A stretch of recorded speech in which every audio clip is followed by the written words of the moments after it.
My name is Daisy. I'm in my late 30s, and for most of my adult life, I've lived a very ordinary, very respectable kind of life. I was a wife, a professional, a person people described as steady, the kind of woman others trust with responsibility, routines, and silence. I've never been the loudest in the room. I don't fight for attention. I listen. I observe. And because of that, I'm often underestimated. People usually think they know me within the first 5 minutes. They assume I'm gentle in a way that means harmless, organized in a way that is predictable, loyal in a way that means unquestioning. I've heard words like easygoing, low maintenance, and supportive. What they don't realize is that stillness is not the same thing as weakness, and patience is not the absence of awareness. This story isn't about rage. It isn't about revenge. It's not about humiliating anyone or proving a point. It's about clarity, about what happens when trust is treated as a blindfold instead of a bond, about what it feels like to realize, very quietly, that the life you were protecting was never protecting you back. I trusted my spouse with everything, including the betrayal. Not because I was naive, not because I didn't notice the shifts, but because trust, for me, was never loud. It was built into the structure of my days, into shared passwords, shared plans, shared assumptions, and that's exactly why it worked. He already knew I'd never suspect them. What you're about to hear is not a single explosive moment.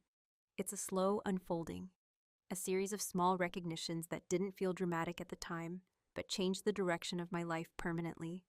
There are no heroes or villains here, just people making choices, and one woman deciding, without shouting, without threatening, to stop absorbing the cost of other people's comfort. I'm telling this story now because quiet stories tend to get erased. Because when someone doesn't scream, people assume nothing happened. And because there is a specific kind of strength that comes from not reacting the way you're expected to. This is a story about emotional justice, not punishment. About power that doesn't announce itself. About a reversal that happened not in a courtroom or a confrontation, but in the internal moment where I stopped needing to be understood in order to act. If you've ever been the person everyone relied on, and no one truly looked at, you might recognize yourself somewhere in this. And if you've ever wondered what happens when someone you underestimated finally stops explaining themselves, then you already understand more than you think. Before we go any further, let me ask you something gently. Have you ever stayed quiet? Not because you didn't know the truth, but because you were waiting to see who else would reveal themselves? To them, I was the dependable one, not the exciting one, not the difficult one, not the woman whose moods required managing or whose needs disrupted the rhythm of a room. I was the one people relaxed around. The constant, the background hum of reliability that made everything else feel possible. At work, I was described as solid, the person who caught mistakes before they reached clients, the one who remembered details no one else wrote down. I didn't need reminders. I didn't need praise. I handled things. And because I handled things quietly, people stopped seeing the handling altogether. They only noticed when something went wrong, which rarely it did. At home, I played a similar role without ever consciously choosing it. I was the wife who made life smoother, calendars synced, bills paid early, social obligations remembered and fulfilled. I knew which friends needed reassurance and which ones preferred space. I adjusted without announcing it. I adapted without keeping score. My husband used to say he trusted me because I was steady. He meant it as a compliment, and at the time, I accepted it that way. Steady sounded safe, like chosen, like love expressed through confidence. What I didn't realize then was that steadiness is often mistaken for permanence, the kind that doesn't require maintenance. I was the person people talked around not to. Decisions were shared with me after they were already emotionally finalized. Not because anyone thought I'd object, but because it never occurred to them that I might. My agreement was assumed. My presence, supportive but non-disruptive, was folded into plans like furniture already in the room. And I didn't resist that role, not because I lacked a voice, but because I believed harmony was a shared responsibility. I believed that being considerate meant being flexible, that love was something you proved through consistency, not demands. There's a strange thing that happens when you're capable and calm. People stop checking in. They stop asking how you're doing because you look like you're handling it. And when you don't volunteer discomfort, they interpret that as contentment. I wasn't invisible in a dramatic way. No one ignored me outright. I was included in conversations, invited to events, and spoken to kindly. But I was rarely seen in a way that acknowledged complexity. I was flattened into a role, useful, agreeable, dependable. Even I began to see myself that way. I told myself I didn't need much, that I preferred peace over intensity, that other people simply expressed themselves more loudly, and that was fine. I learned to file away small discomforts as irrelevant, learned to smooth over moments that felt slightly off, slightly dismissive, because nothing was wrong enough to justify disruption. From the outside, my life looked enviably stable, long marriage, good job, no scandals, no visible fractures. People used us as an example of low-drama partnership. I smiled when they said it. What they didn't see was how often my steadiness absorbed the weight of everyone else's certainty. How often I made room without anyone noticing the space I was giving up. How being trusted slowly turned into being assumed. And my husband, he knew this version of me well, or at least, he knew the version I had allowed to exist between us. The one who didn't interrogate changes in tone. The one who believed explanations without demanding evidence.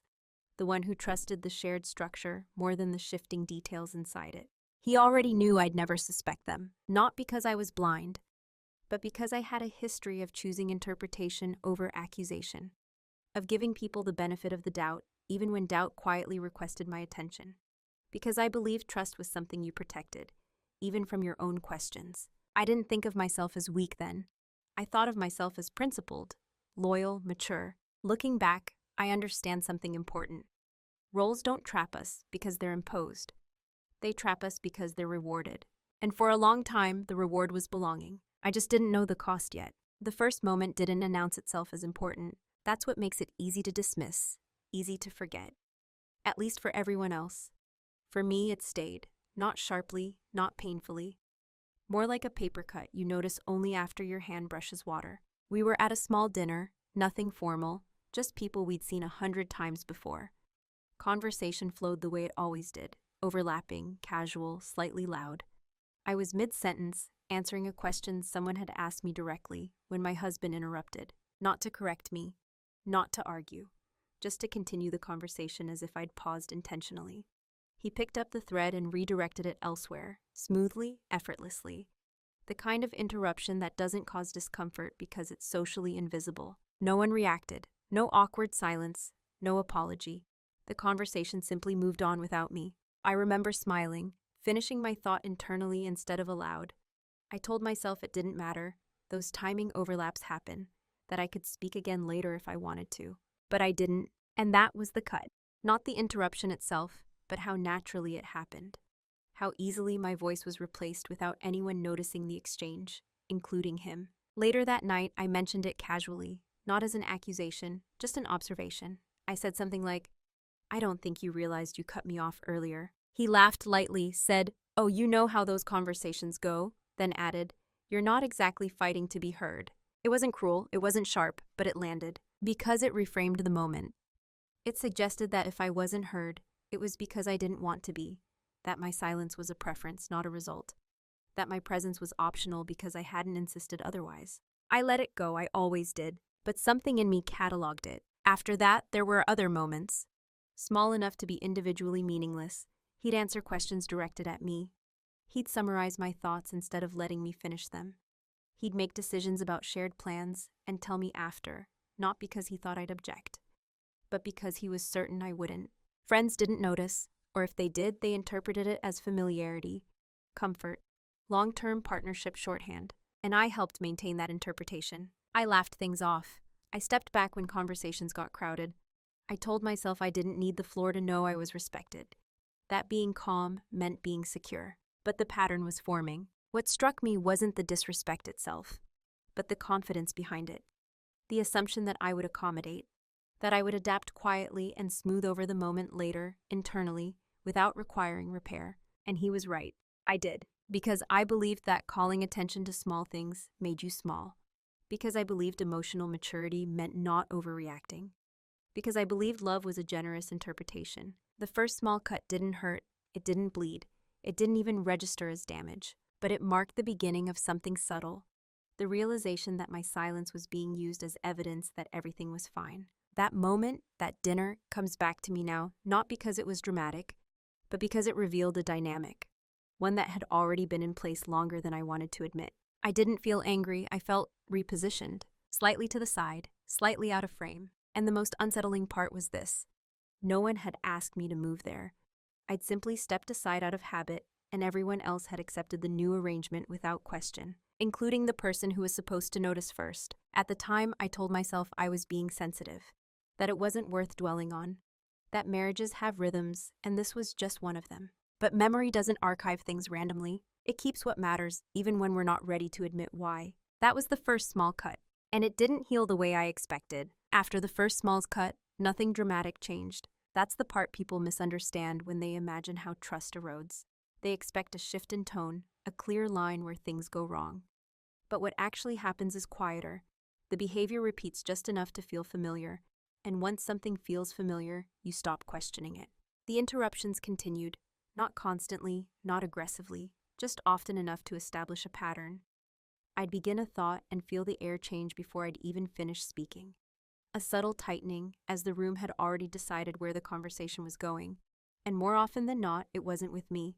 When I did speak up, it felt like I was stepping out of turn, like I was interrupting the flow instead of contributing to it. That feeling didn't come from anyone explicitly silencing me. It came from repetition, from the unspoken understanding that my voice was optional. At home, decisions started arriving fully formed. Weekend plans, financial choices, invitations already accepted on my behalf. None of it was malicious. None of it is secret, just decided. And every time I told myself the same story. He knows me. He knows I'll be fine with this. It's easier if one person handles these things. This is what partnership looks like after years together. I began to anticipate his choices before he voiced them. Not because I agreed with everything, but because I knew resisting would require energy I didn't feel justified using.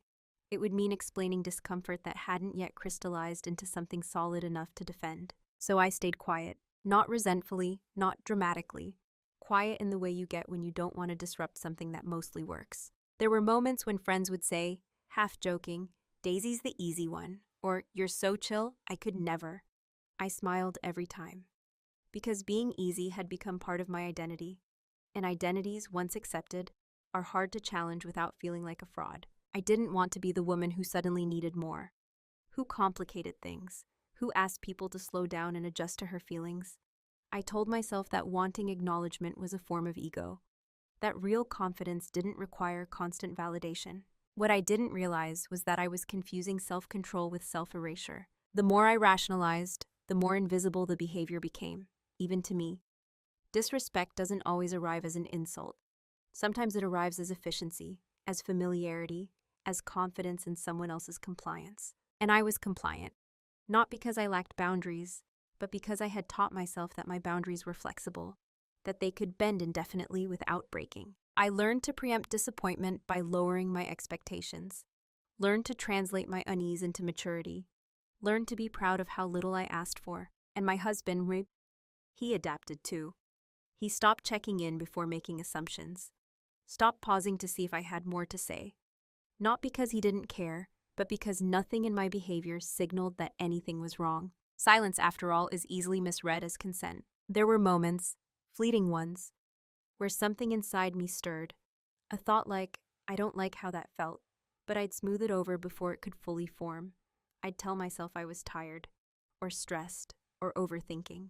Because acknowledging the pattern would require me to name it, and naming it would require me to do something about it. So instead, I normalized it. I built a story where my quietness was a virtue, where my adaptability was proof of emotional intelligence, where being overlooked was simply the price of peace. It worked until it didn't, because somewhere along the way, something shifted internally. Not loudly, not all at once, but steadily. I began to notice things I hadn't before, not with suspicion, just awareness. The way he spoke about me when I wasn't in the room.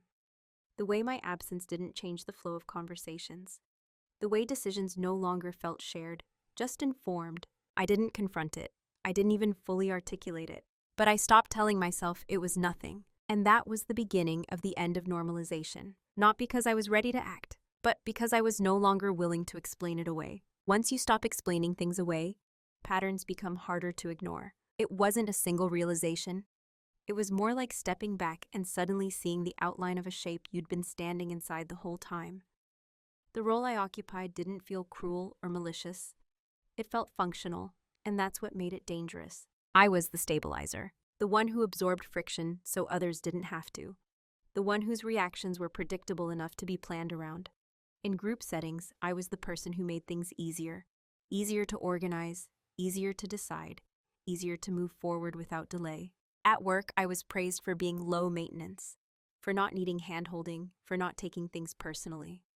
Those words followed me everywhere, reinforcing the same expectation that I would continue to carry weight quietly without requiring acknowledgement. At home, the role was even clearer. I was the one who would understand, the one who wouldn't make a scene, the one who could be trusted not to complicate things with feelings that arrived at inconvenient times. My husband didn't think of himself as dismissive.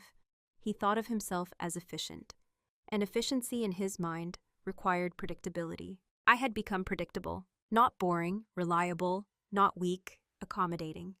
The kind of person you build assumptions around because history suggests she'll adapt. And I had. I began to see how often my emotional labor was built into other people's plans, how my flexibility had become a silent resource. When something needed smoothing over, I was expected to do it. When someone else overstepped, I was expected to understand. When tensions arose, I was expected to be the calm one. No one asked me to be this person, but everyone relied on me to remain here. The unsettling part wasn't that others had expectations. It was that I had internalized them. I had started to measure my worth by how little disruption I caused, by how seamlessly I fit into the background of other people's lives. And once you see yourself that way, you start editing yourself automatically. I caught myself doing it mid-sentence, softening opinions, shortening explanations, withdrawing before I'd even been challenged. Not because I feared conflict, but because I'd learned it wasn't necessary. The role didn't require it. I wasn't punished for speaking up. I just wasn't rewarded for it either. And slowly that teaches you something. My husband's trust in me wasn't built on intimacy anymore. It was built on certainty. He trusted that I wouldn't push back, trusted that I'd adjust, trusted that I'd remain steady no matter what changed around me. That trust felt less like closeness and more like leverage, even if he didn't consciously recognize it as such. He already knew I'd never suspect them, because suspicion requires friction. It requires the willingness to disturb a stable surface. And I had been performing stability so well that even I began to believe it defined me. But roles, once assigned, don't remain neutral. They start to dictate what's allowed, what's expected, what's ignored. And mine allowed for reliability, not complexity, usefulness, not curiosity, support, not scrutiny. I didn't feel angry when I realized this. I felt clear about how easily a person can be loved for what they provide instead of who they are. Clear about how quiet people are often mistaken for compliant ones. Clear about how trust can be built not on truth, but on habit. And once that clarity settled in, something else followed. Not confrontation, not heartbreak, but distance, a subtle internal step back. A decision not to volunteer myself quite so freely, not because I was withdrawing, but because I was paying attention now. The role had been assigned, but I was no longer willing to perform it unconsciously. The shift didn't happen during an argument. There was no raised voice, no accusation hanging in the air, no moment where I finally snapped. In fact, nothing outwardly changed at all. If you'd been watching from the outside, you would have seen an ordinary day, routine, uneventful, forgettable. That's what made it decisive. It was a weekday morning, the kind that blurs into the next without leaving a mark. I was standing in the kitchen, coffee cooling in my hands, listening to my husband talk about his plans for the week. Meetings, a dinner, a weekend trip that I hadn't known about until that moment. He mentioned it casually, as if it had already passed through the stage of discussion, as if it had already become part of the shared calendar in his mind. I nodded. Of course I did. And then something inside me paused, not emotionally, cognitively. It wasn't hurt that surfaced first.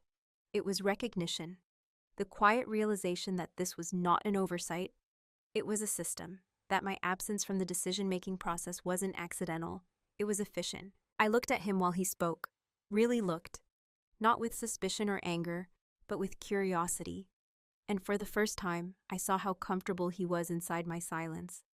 How relaxed he seemed when there was no need to negotiate, no need to adjust his plans to accommodate my thoughts. He trusted the structure we'd built.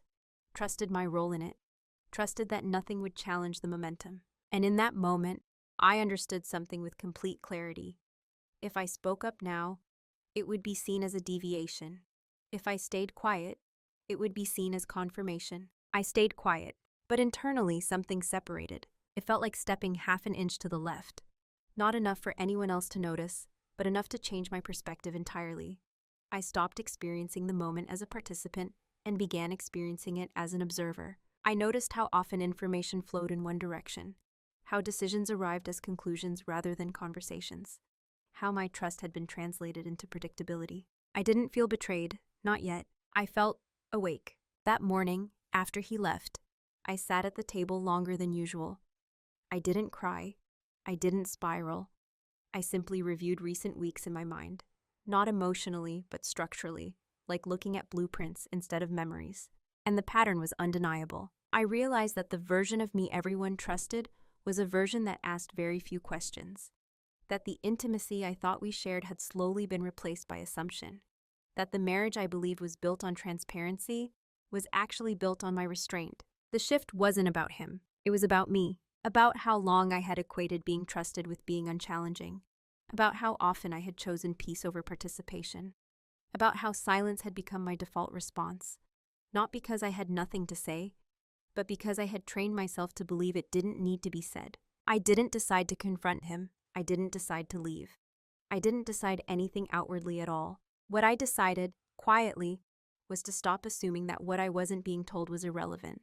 That was it. No vows broken in that moment. No proof uncovered.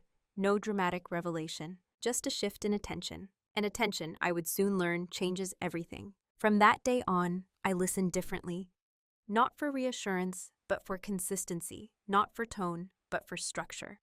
I paid attention to what was volunteered and what wasn't, to what required my agreement and what bypassed it entirely. I didn't become suspicious. I became precise. And that precision marked the end of my unconscious participation in a role that had never required my full presence. Nothing exploded that day, but something irreversible began. Once awareness sets in, silence changes its meaning. Before, my quiet had been reflexive, automatic, a habit shaped by years of choosing harmony over friction.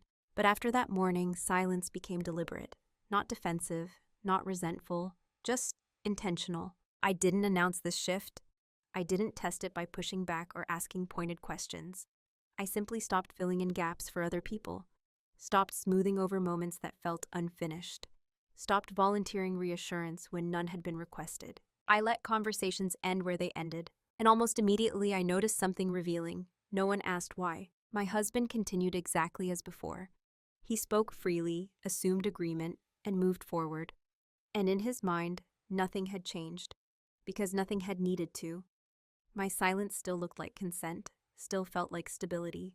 But internally, I was no longer participating in the same way. I began to listen not just to what was said, but to what was assumed, to the confidence behind certain statements, to the ease with which decisions were narrated instead of discussed. I noticed how often my role was baked into plans without my presence being required, how often my support was presumed, not requested. And I said nothing, not because I didn't care, but because caring no longer required immediate expression. There's a misconception that silence is passive, that if you're not speaking, you're yielding. But silence can be a form of data collection, a way of allowing patterns to reveal themselves fully, without interruption. When you stop correcting people, they show you what they truly believe. And what I saw was this. My husband believed he was operating within an agreed-upon structure. He wasn't hiding.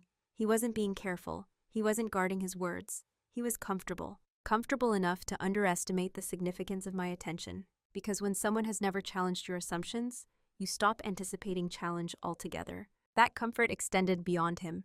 Friends continued to treat me as the easy one, the adaptable one, the one who didn't mind. Invitations were extended with built-in expectations of flexibility, my schedule, my preferences, my presence, all considered adjustable. And I adjusted. But this time, I noticed every adjustment. I started documenting things. Not in a dramatic way, not with an agenda. Just notes, dates, patterns, who said what, when plans were made without me, when information arrived late, when decisions were framed as conclusions. Not because I needed proof, but because I wanted clarity. And clarity requires memory. Not the emotional kind, but the factual kind. No one noticed this change in me. That's the thing about quiet shifts. They don't announce themselves. I didn't become colder. I didn't withdraw affection. I didn't alter routines enough to register as distance. If anything, I became more pleasant, more composed, because I was no longer emotionally investing in being seen. My silence was interpreted exactly the way I knew it would be, as maturity, as trust, as evidence that everything was fine. That misinterpretation gave me space. Space to observe without being observed. Space to understand the full shape of the dynamic I'd been participating in. Space to see how deeply my predictability had shaped other people's behavior. And in that space, something unexpected happened. I stopped feeling confused. Confusion thrives on partial information, on interrupted patterns, on emotional noise. But when you stop reacting and start observing, confusion gives way to understanding. I wasn't angry. I wasn't hurt. I was alert, and that alertness sharpened into something steady and grounded. Not urgency, not fear, readiness. They mistook my silence for weakness. But it wasn't weakness. It was a choice. What they never noticed was how much attention silence creates. When you stop filling space, it opens. And into that open space, people step without hesitation. They speak more freely, they explain less, they assume more. And in doing so, they reveal structures that were never meant to be examined. I didn't change my behavior in ways that would alert anyone. I kept my routines. I showed up. I listened. I smiled when appropriate. I asked neutral questions. The kind that sound like interest, not inquiry. How long has that been planned? Who's going to be there? When did you decide that? Questions that didn't challenge. Questions that invited explanation. And explanations came easily. My husband talked more than he used to. Not because he felt guilty, but because he felt unobserved. My silence had always functioned as reassurance. Now it functioned as an open channel. I started noticing timing. When information arrived, how details were framed, which things were volunteered and which appeared only when circumstances required them to. I noticed patterns in language, words like probably, nothing major, last minute, phrases that softened edges and collapsed timelines. I didn't interrupt, I didn't press. I let them sit exactly as they were. At work, I became even more meticulous than before. Not outwardly. I'd always been thorough. But now I retained copies, tracked decisions, cross-referenced timelines. I reviewed shared accounts, not out of suspicion, but out of alignment. I wanted my understanding to match reality. At home, I reorganized quietly, files, records, passwords, not by locking things down, but by ensuring I knew where everything lived. I realized how much of our life was structured around my competence, and how little of that competence had ever been questioned. That realization was sobering, because competence, when assumed, becomes invisible, and invisible systems are easy to take for granted. I wasn't gathering ammunition, I wasn't building a case. I was positioning myself in truth. There's a difference. Preparation driven by anger is loud and impatient. Preparation driven by clarity is calm, methodical, almost boring. I didn't rush. I didn't skip steps. I didn't fill in gaps with assumptions. I let the picture assemble itself. And it did, slowly, consistently, without resistance. What surprised me most was how little effort it took. Once I stopped managing other people's comfort, information flowed naturally. I didn't have to spy. I didn't have to confront. I simply stopped shielding. And because no one expected scrutiny from me, no one guarded against it. He already knew I'd never suspect them. That belief shaped everything. It made him careless. Not recklessly so, but comfortably. It allowed overlap, small inconsistencies, stories that aligned emotionally, but not structurally, timelines that worked if you didn't examine them too closely. I examined them, not obsessively, just thoroughly. I started keeping notes in my planner, the same one I'd always used. To anyone else, it would have looked like a normal organization. To me, it became a map. Not of betrayal yet, just of truth. Truth, I learned, doesn't usually hide. It just assumes no one is looking. And I was looking now, not with suspicion, with precision. There was no thrill in this process, no satisfaction, no sense of power, just a quiet steadiness, the feeling of finally standing on solid ground instead of emotional interpretation. I wasn't imagining things anymore. I wasn't overthinking. I wasn't being sensitive. I was seeing. And once you see clearly, the next step is no longer emotional. It's inevitable. The reveal didn't arrive as a shock. There was no spike of adrenaline, no sharp inhale, no moment where the world tilted. When the final piece settled into place, it felt almost quiet. as if my mind had already prepared the space for it. I was reviewing something ordinary, a sequence of dates, a casual reference he'd made weeks earlier paired with a detail I hadn't questioned at the time. On their own, each piece was harmless. Together, they didn't align. So I checked again, and then again, not because I wanted to catch him, but because accuracy matters to me. I don't trust conclusions that rely on emotion alone. I trust patterns. The pattern was clear. It wasn't dramatic, it wasn't cinematic, it was logistical. Overlaps that required omission. Timing that only worked if certain truths stayed unspoken. Familiar names appearing in unfamiliar contexts. And suddenly the system I had been observing revealed its core assumption, that I wouldn't look closely, that I wouldn't connect dots that were never meant to be connected, that my trust functioned as a permanent blindfold. I sat with that knowledge longer than anyone would expect. I didn't confront him, I didn't cry, I didn't reach out to friends. I didn't even label it immediately, because naming something gives it emotional weight, and I wanted to understand it fully before allowing myself to feel it. What I felt first was clarity, not relief, not devastation. Clarity, the kind that resolves internal static, that explains past confusion without rewriting history, that doesn't erase good memories, but places them in context. I realized that the betrayal wasn't a single act. It was structural. It depended on my role, on my predictability, on my willingness to interpret silence as trust instead of absence. He hadn't outsmarted me. He had relied on me being consistent. And I had been. That realization stripped the situation of its drama. It wasn't about desire or impulse. It was about an assumption. About what happens when someone believes they know exactly how far they can go without consequence. I didn't feel small. I felt separate, as if I had stepped fully out of the system and could finally see it from the outside. And from there, the leverage became obvious. Not leverage in the sense of control, leverage in the sense of choice. I knew what I knew, and no one else knew that I knew. That asymmetry changed everything. I understood my options clearly for the first time. I could confront, I could expose, I could demand an explanation. I could collapse the structure immediately. But I also understood the cost of each option. Confrontation would hand back control. It would center his reaction, his justification, his version of events. It would turn my clarity into a debate, and I had no interest in debating reality. So I did nothing. Externally. Internally, I shifted fully into alignment.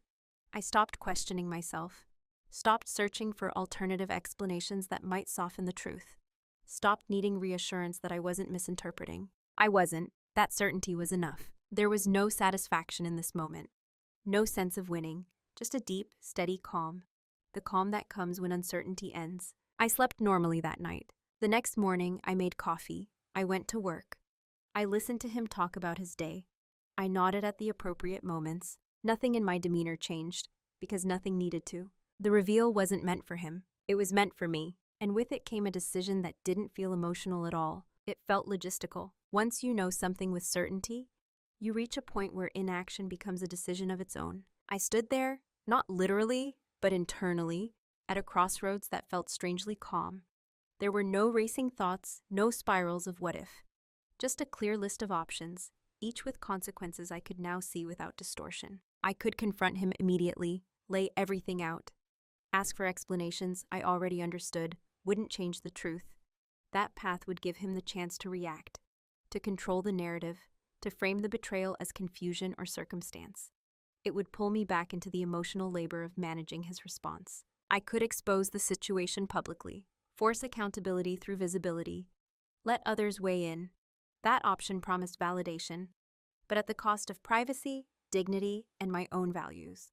It would turn my life into a spectacle, and I had no desire to be a symbol in someone else's morality play. I could leave quietly without explanation, remove myself and let absence speak. That would preserve my peace, but it would also erase context. It would allow him and others to rewrite the story in ways that suited them. Or I could do something else entirely, something slower, more deliberate, something that aligned not with emotion but with outcome. I chose the irreversible option to act without announcing. I decided not to confront him until my position was unassailable. Not because I wanted revenge, but because I refused to negotiate my reality. I refused to allow my clarity to be diluted by persuasion, denial, or guilt. That decision didn't feel cold. It felt self-respecting. I wasn't punishing him, I was protecting myself. From that point forward, Every move I made was grounded in that choice. I didn't rush, I didn't overcorrect, I didn't seek reassurance. I simply began to align my external life with the internal truth I had already accepted. What made the choice irreversible wasn't a single action, it was a shift in priority. I stopped prioritizing how things looked. I stopped prioritizing his comfort. I stopped prioritizing the version of the relationship that existed only because I kept maintaining it. Instead, I prioritized coherence between what I knew and how I lived, between what was real and what was assumed. And once you prioritize coherence, certain doors close automatically. I understood that whatever came next would change things permanently. There was no version of the future where this knowledge simply faded into the background. No way to unknow what I knew. No way to return to unconscious participation. That acceptance removed fear. Fear thrives on uncertainty, on imagined outcomes, on emotional turbulence. But I had clarity now, and clarity is stabilizing. I didn't feel brave. I felt resolved. The decision point wasn't dramatic. It didn't come with vows or promises. It was simply the moment I stopped needing him to confirm what I already understood. And from that moment on, the process began. Quietly, once the decision was made, the noise disappeared. Not around me, inside me. There's a strange calm that follows true commitment. Not the kind that comes from hope, but the kind that comes from finality. I wasn't waiting anymore. I wasn't weighing options. I was simply executing a sequence. And because I wasn't acting out of emotion, there was no urgency. I began with the practical things, the unglamorous things, the parts of life most people overlook until they're forced to face them under pressure. I reviewed documents the way I always had, carefully, methodically, but now with a different lens. Not suspicion. Alignment. I checked accounts, not to drain or hide anything, but to understand structures, ownership, access, responsibility. I noted what was shared, what was individual, what required consent, and what didn't. I learned where assumptions lived inside paperwork, and how easily those assumptions could be corrected. I consulted professionals quietly, not with drama, not with accusations, just facts, hypotheticals, scenarios. I asked neutral questions and listened closely to the answers. What would someone in my position need to know? What steps protect stability? What timelines matter? No one raised an eyebrow, because I wasn't panicking, I wasn't emotional. I sounded like someone planning, not reacting. At home, nothing changed. I cooked, I listened, I laughed at the right moments. I kept the routines that had always existed. If anything, I became more consistent, more present, more agreeable. That's what no one tells you about moving in silence. The quieter you become internally, the easier it is to appear unchanged externally. My husband didn't sense distance because there wasn't any he could recognize.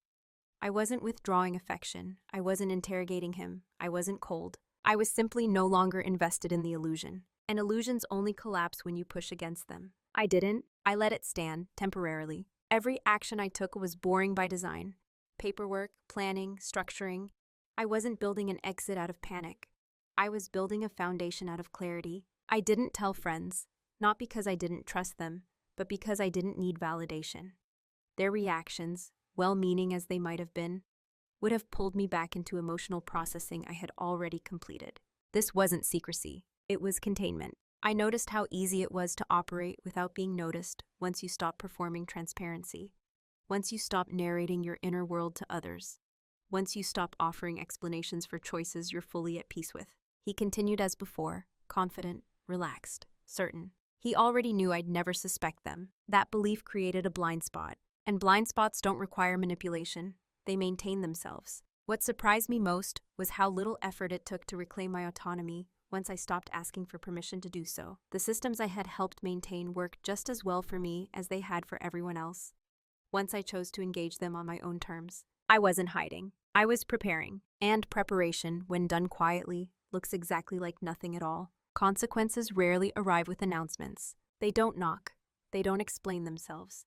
They simply begin, subtly at first, like a temperature change you don't notice until you're already cold. The first consequence was absence, not my physical absence. I was still there, still present at dinners, still responsive in conversations, still reliable in the ways everyone had come to expect. But something essential had been removed from the system, and no one knew how to name it. I had stopped compensating. I didn't remind him of deadlines he hadn't mentioned. I didn't smooth over social tensions before they surfaced. I didn't preemptively adjust my schedule to accommodate changes I hadn't agreed to. I didn't absorb the friction quietly anymore. And because I had done those things for so long without recognition, their absence registered only as inconvenience, not as loss. At first, my husband seemed mildly unsettled, not alarmed, just off balance. Small things didn't land as smoothly. Plans felt slightly less efficient. There were moments where he paused, as if waiting for something or someone to step in. I didn't. He didn't confront me. He didn't accuse. He simply recalibrated, the way people do when a familiar system stops working as expected. He assumed it was temporary, stress, distraction, nothing worth addressing directly, because from his perspective, nothing big had changed. And that's the thing about quiet consequences. They don't feel like punishment. They feel like confusion. At work, something similar happened. I still did my job well, but I stopped rescuing others from their own oversights. I stopped catching mistakes that weren't technically mine to fix. I stopped making myself the invisible buffer between chaos and outcome. People noticed, but not consciously. Meetings ran longer. Decisions required more clarification. Minor issues escalated where they previously would have dissolved quietly. No one blamed me, but they felt the difference. I watched this unfold with a kind of detached curiosity. Not satisfied, not resentment, just observation. This was what happened when a system lost an unacknowledged support beam. And because no one had ever named that beam, no one knew where to look when things started to wobble. The most telling moments were the small ones. A missed detail, a plan that fell through, a social interaction that felt slightly awkward without me smoothing the edges. People began to express mild frustration. Not at me, but at circumstances. At the time, at each other. And slowly, without realizing it, they began to feel the cost of what they had taken for granted. My husband started asking questions that used to go unspoken. Did you see this? Do you know what happened here? What do you think we should do? I answered honestly, but briefly. I didn't fill in gaps. I didn't anticipate needs. I responded only to what was asked, nothing more. This wasn't cruelty. It was accurate. And accuracy, when introduced into a system built on assumptions, feels disruptive. He sensed something had changed, but he couldn't locate it. There was no argument to point to, no behavior to accuse, no shift dramatic enough to justify confrontation. Just a growing sense that things required more effort than they used to, that something was missing. That loss, unnamed, unacknowledged, was the beginning of consequence. Not because I had done anything to cause harm, but because I had stopped preventing it. And prevention, when withdrawn, reveals exactly how much it was doing. They felt it before they understood it. And by the time understanding arrived, it would already be too late. The moment people realize something is wrong is rarely the moment they can still fix it. By the time the awareness surfaced, the structure had already shifted. The assumptions that once held everything together no longer aligned with reality, and the discomfort that followed didn't come with instructions. My husband began to feel it before he could name it. At first, it showed up as restlessness, a need for reassurance that he didn't know how to ask for. He started checking in more frequently, not about feelings, but logistics, details, confirmations, as if tightening control might restore the ease he was used to. "Are you okay?" he asked once, casually, while scrolling through his phone. I said yes, and I meant it. That answer unsettled him more than anger would have, because anger offers a problem to solve. Calm does not. He tried small gestures, inviting me into conversations after they'd already started, asking for my opinion on things he'd previously decided alone. None of it felt manipulative. It felt reactive, like someone sensing movement beneath the floorboards and hoping it was nothing. Friends noticed too. They commented on how I seemed different, not unhappy, just less available, less accommodating, less eager to bend. They framed it gently. "You've been busy. You've changed. You seem more reserved." I didn't correct them, because what they were really noticing wasn't change. It was absence. The absence of my automatic yes. The absence of my unspoken labor. The absence of my emotional cushioning. People are rarely upset when they lose a person. They're upset when they lose the function that person served. That realization landed heavily. My husband began to ask questions that arrived too late. Did I do something? Have I been distant? Why do I feel like you're somewhere else lately? I answered honestly, but minimally, because explanations would have implied negotiation. And there was nothing left to negotiate. He started offering repairs without knowing what was broken. More attention, more presence, more inclusion. All of it arrived after the system that depended on my silence had already collapsed internally. It wasn't that he didn't care, it was that he cared after certainty replaced assumption. And care that arrives after the consequence doesn't reverse the outcome. It only highlights timing. I could see the confusion in him, the disorientation of someone realizing that the rules have changed without being told, that the person they relied on to absorb impact is no longer doing so. He wasn't panicking yet, but he was close, and panic, when it finally arrives, doesn't come with clarity. It comes with regret, vague, urgent, and unfocused. I watched him try to return to earlier versions of us. Casual jokes, familiar routines, shared memories deployed like anchors. None of it landed the way he expected, because the past only comforts when the present still resembles it. And it didn't. The hardest part wasn't watching him struggle. It was known that nothing he was doing now addressed the core issue, that even sincere effort, when untethered from understanding, becomes performative. I didn't feel triumphant. I felt resolved, because by the time he sensed loss, I had already completed the emotional work of leaving the structure behind. Not physically yet, but psychologically. And psychological departure is the point of no return. He was trying to fix something I had already outgrown, trying to repair a version of the relationship that existed only because I had held it together alone. That's when it became clear, not cruelly, not dramatically, but unmistakably. It was too late, not because he was irredeemable, but because I was no longer available to be misread. When the confrontation finally happened, it didn't feel like a climax. There was no surge of adrenaline, no rehearsed speech, no trembling hands. By the time the words were spoken, I had already lived with the truth long enough that it felt settled. We were sitting across from each other at home. Ordinary setting, ordinary time of day, nothing cinematic about it. That mattered to me. I didn't want the moment to feel inflated by drama. I wanted it to feel proportional to reality. He asked quietly, "Are you still in this?" Not angrily, not accusingly, just uncertain. I took a moment before answering, not to find courage, but to choose precision. "I know," I said. That was all. At first, he didn't understand what I meant. He asked what I knew. I didn't rush to explain. I didn't list details. I didn't present evidence. I simply repeated myself, calmly. "I know it's been happening." The silence that followed was heavy, but not explosive. It was the silence of someone realizing the ground they were standing on had shifted, and that they hadn't noticed when it happened. He didn't deny it immediately. That, more than anything, confirmed what I already understood. Denial usually arrives fast when someone believes they can still control the narrative.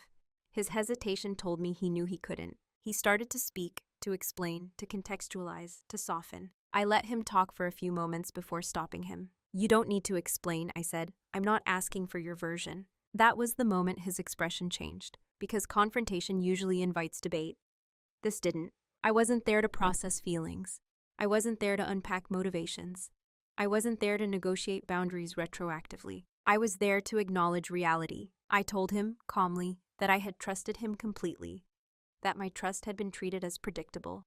Those decisions had been made under the assumption that I wouldn't look closely, or object if I did. I didn't raise my voice. I didn't accuse him of being malicious. I didn't call him names. I spoke like someone stating terms they had already accepted. He tried to tell me it wasn't that simple. I agreed. "I know it isn't," I said. "That's why I took my time." That answer unsettled him more than anger would have, because it meant I hadn't reacted, I had decided. He asked if there was anything he could do. That was the hardest question, not emotionally, but ethically. I didn't want to punish him. I didn't want to withhold hope as leverage. I wanted to be honest. "No," I said. "Not now. Not never. Not you ruined everything. Just not now." Because trust doesn't reset on command. And understanding, when it arrives too late, doesn't undo the impact. The confrontation ended quietly. No shouting, no dramatic exits. Just a shared recognition that something fundamental had changed, and that neither of us could pretend otherwise. I didn't feel victorious when it was over. I felt complete. For the first time in a long time, my words matched my reality exactly. And that alignment was enough. After everything settled, after the silence, the planning, the consequences, and the confrontation, what remained wasn't anger. It was space. The kind of space you don't realize you've been missing until it exists. Space to think without filtering, to feel without editing, to act without anticipating how someone else might respond. For a long time, my identity had been built around how well I fit into other people's lives, how useful I was, how adaptable, how easy. I had mistaken that for stability, for maturity, for love. Now I understand it differently. I'm still calm, still thoughtful, still capable. But those traits no longer exist in service of being overlooked. They belong to me, not to the systems I once maintained quietly. I didn't become hardened by what happened. I didn't close myself off or retreat into suspicion. If anything, I became more precise with my trust, more intentional with my presence, more selective about where my steadiness is offered. I no longer confuse silence with virtue. I speak when something matters. Even if my voice stays level, I ask questions, even when the answers might disrupt comfort. I don't rush to smooth over tension that isn't mine to absorb. And the most surprising part? The world didn't collapse. Some relationships adjusted, some fell away, a few deepened, not because I became louder, but because I became clearer. People who valued the function I served drifted. People who valued me stayed. I learned that being underestimated is not always a disadvantage, but staying underestimated is a choice, one I no longer make unconsciously. I don't regret the years I spent being dependable. They taught me discipline, empathy, and patience. But I no longer build my identity around endurance. Endurance without reciprocity isn't strength. It's erosion. Now my strength is quieter, but it's grounded. It doesn't need to prove itself. It doesn't require performance. It doesn't rely on being indispensable to feel secure. I still believe in trust, deeply. But I understand now that trust isn't proven by how much you tolerate. It's proven by how clearly you're seen, and how consistently that clarity is respected. What happened to me didn't make me superior. It made me honest, with myself first. And that honesty reshaped everything else. There's a quiet misconception about stories like this. People expect a lesson wrapped in victory, a moment where everything balances out neatly, where justice feels loud and visible. But real emotional justice doesn't always announce itself. Sometimes it arrives as alignment, as peace that doesn't require validation, as the simple fact that you are no longer living at odds with what you know to be true. What happened to me didn't end in triumph. It ended in clarity. I didn't win anything. I didn't reclaim power by taking it from someone else. I reclaimed it by stopping the unconscious transfer of it, the kind that happens when you're trusted to stay quiet, to stay predictable, to stay accommodating no matter the cost. The truth is, betrayal rarely succeeds because someone is clever. It succeeds because someone else is consistent, because they've proven, over time, that they won't look too closely, that they'll prioritize harmony over honesty, that they'll protect the structure even when it quietly excludes them.